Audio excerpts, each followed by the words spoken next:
Tulo ka barangay asay pinakadaghang gwapo o pinakalamig lawas.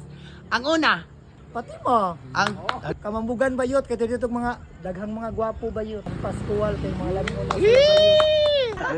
Hello guys, na ako gipangutana diri karon gikan ni siya sa kuan lugar sa mga gwapa pud ni siya nga lugar. Ako din siyang gi-interview ha. So please watch till the end guys.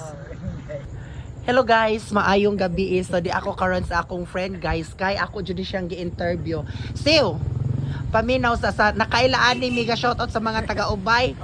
Please follow and share kay kaning di mo taga-Ubay kung di mo kailaan ning gwapa nako nga friend. Amiga, nakoy pangutana ba daghan man tag mga followers, daghang nagpapangutana nga asa kunong lugar sa Ubay, tulo ka barangay asay pinakadaghang gwapo o pinakalamig lawas. Ang una, Pati mo. ang hala, may kinaunahan Fatima. Kay gano magtaga Fatima friend? Daghan itog lamig lawas bayot kay daghan itog mga kinilaw sinugbag inununan. Hala, ay gana dahil na. Oh, mo na bayot. Daghang nilatan. Oh. Ya daghang kay natilawan ganto. Murag nakalimot na jud ko bayot. Sobras kadagan.